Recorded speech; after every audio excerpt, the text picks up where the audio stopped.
detecção de cio. Preste bem atenção que isso vai ser útil para a gente entender o contexto da nossa conversa daqui para frente. Depois do período voluntário de espera, ok? Então eu tenho, digamos, 100 vacas que pariram no mesmo dia. Vamos fazer um exercício teórico, ok? 100 vacas pariram no mesmo dia. E o meu período voluntário de espera é 40 dias. Daqui a 40 dias, eu inicio então a exposição desses animais à reprodução. E eu tenho que, em cada período de 21 dias, se todos os animais estiverem ciclando, quantos animais dariam cio nos próximos 21 dias? Ou seja, entre 40 e 61 dias pós-parto. Quantos? 100. Perfeito. Se eu consigo detectar 100 animais em cio entre 40 e 61 dias pós-parto, nesse caso, eu tenho 100% de taxa de detecção de cio. Está claro para todos? Ok. Se eu tiver 50%, eu tenho que 50 animais deram cio e outros 50 não deram. Lembrando que taxa de detecção de cio não é só aquele animal que eu percebo em cio. Tá? Na taxa de detecção de cio, entra o animal que deu cio e eu não vi, e entra também o animal que não deu cio porque tem algum motivo que nós vamos discutir adiante para trabalhar, ok? Então, o que é taxa de detecção de cio? É o número de animais que, depois do período voluntário de espera, dá cio em cada grupo de 100 a intervalos de 21 dias. Ou seja, eu liberei as vacas para inseminação. E de 21 em 21 dias eu conto quantas vacas eu tenho liberadas e quantas que deram cio em cada grupo de 100.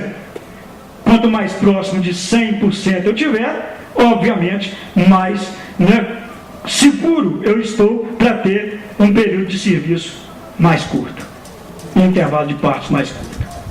Muito bem. Agora eu tenho um outro parâmetro que também determina a eficiência reprodutiva.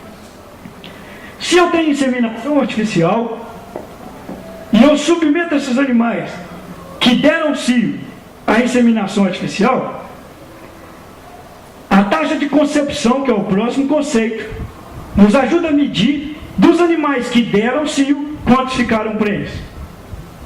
Ok? Muito bem. Então agora está fácil da gente fazer um exercíciozinho. Eu tenho 100 animais. Eu esperei todos pariram no mesmo dia, para a gente ter um padrão de raciocínio. Todos pariram hoje. Daqui a 40 dias eu liberei os 100 para inseminar.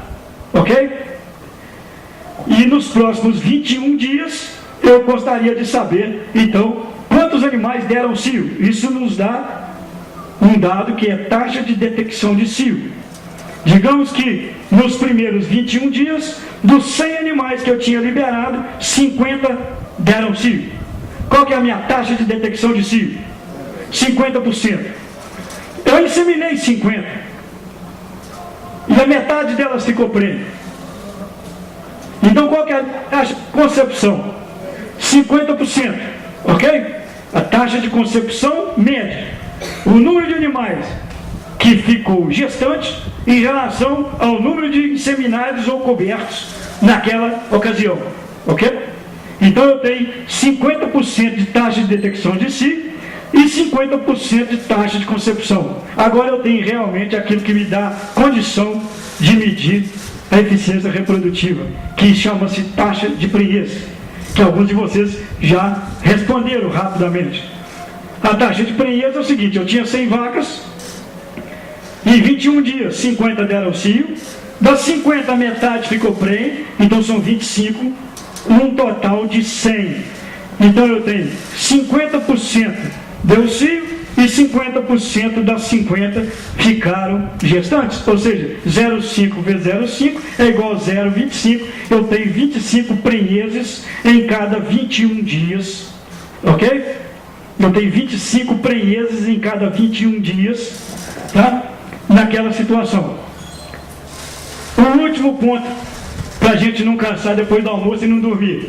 É bom fazer uma continha, mas é interessante demais. Pensa comigo. se da cada 100 vacas que eu tenho liberadas para a inseminação, em cada período de 21 dias, depois de 40, eu tenho 25 prenhes. Não foi isso que nós acordamos aqui até agora? Então eu tenho 25 esse mês, 25 no outro, 25 no outro e 25 no outro. Não segue uma regra tão simples como essa, porque é 25 do que sobrar. Mas só para a gente entender melhor, eu gasto então 4 cios para que eu consiga emprenhar 90 ou 90 e tantos por cento das fêmeas. Está claro para vocês? Então, se eu tenho 25% ficando prenhes a cada 21 dias, em 84 dias eu tenho praticamente todo o meu rebanho, né, teoricamente gestante. 84 dias, que são 4 períodos de 21, mais 40, que eu deixei 104, ok? 104 com 285, 390. Tá claro? 390. Então esse é o intervalo entre partos da minha fazenda. Se essa for a média.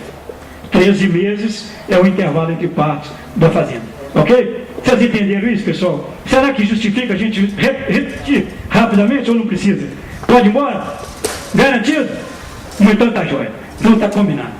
Então, nós temos esses parâmetros, pessoal, e eu preciso que, se vocês perderem o fio da meada ao longo do nosso bate-papo, levanta a mão e fala: oh, esqueci daquele negócio. O que é mesmo taxa de detecção de cio? O que é mesmo taxa de concepção? O que é mesmo período voluntário de espera? Que a gente volta rapidamente, mas isso é muito importante, ok?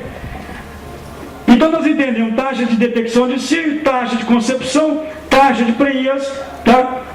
E agora nós vamos entender o seguinte: constatada a prenhez, uma vez a vaca estando gestante, é importante que a gente faça o diagnóstico dessa gestação o mais precoce possível.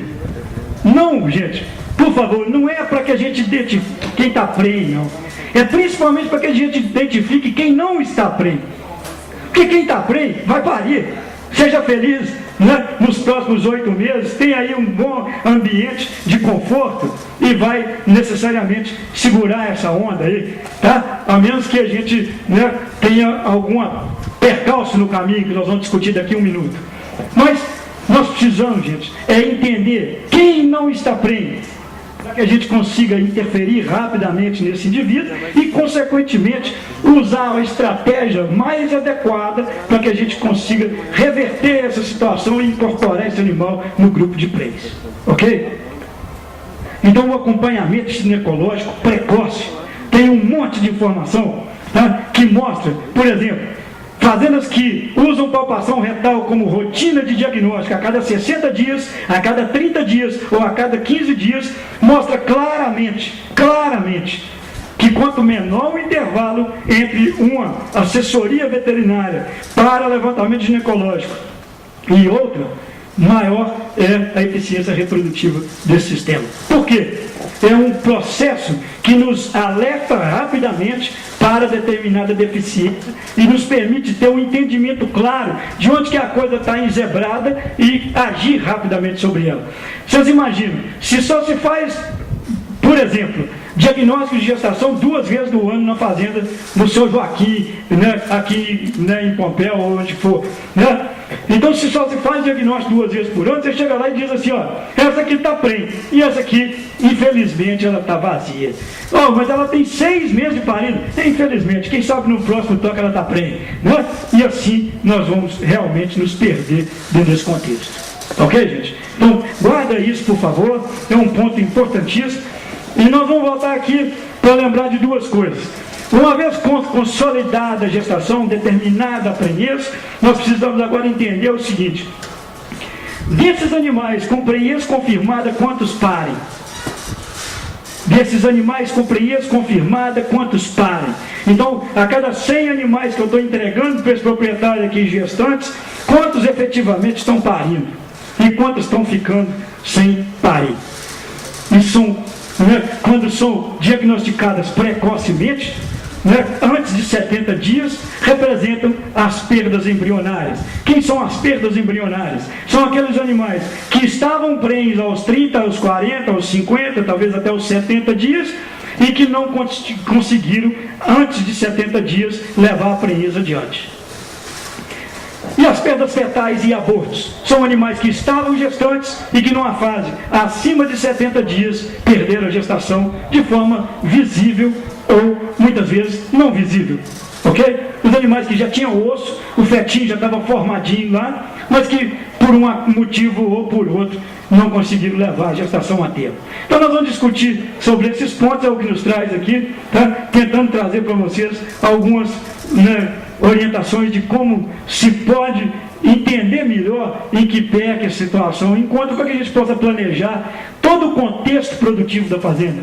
Se nós temos eficiência reprodutiva baixa, muitas vezes nós não temos suporte para a reposição do plantel, muitas vezes nós temos uma taxa de descarte muito alta do rebanho, muitas vezes nós temos prejuízos na venda de animais que não estão ficando gestantes, nós temos baixo valor comercial dos animais quando expostos ao leilão, e essa vaca tem 6 meses de parido, está vazia, essa vaca, infelizmente, eu não quero, e tal. Então nós vamos tentar fugir dessas situações.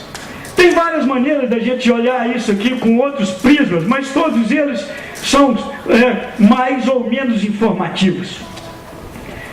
Quando a gente chega numa fazenda de vacas mestiças, criadas principalmente em condições de pasto, uma maneira de avaliar a eficiência reprodutiva é uma maneira, como eu estava dizendo, simples, mas pelo mesmo motivo grosseira, não traz tanta informação objetiva, nos remete a pensar o seguinte: de total de vacas, quantas vacas estão secas e quantas vacas estão em lactação.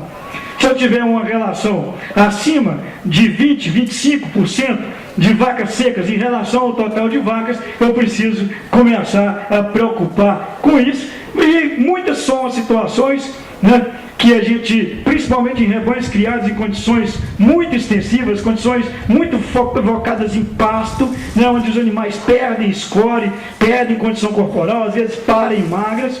Muitas vezes nós temos nesses rebanhos 40, 45% de vacas em lactação em relação ao rebanho total. Gente, pensa bem. Você chega na sua propriedade, tem lá 100 vacas dando 4 litros de leite por dia. Sem crítica aos 4 litros de leite por dia, que isso pode ser viável economicamente, mas eu digo para você o seguinte: o duro é você saber que para cada uma que está dando leite, tem uma comendo de graça no pasto. Ok? Porque só tem 50% das suas vacas no curral e os outros 50% estão ali no pasto, comendo uma terra cara, né? Comendo em uma terra cara, comendo um pasto caro, comendo um negócio, né, que poderia ser revertido, né, absolutamente, né, em negócio realmente, em rentabilidade e produção.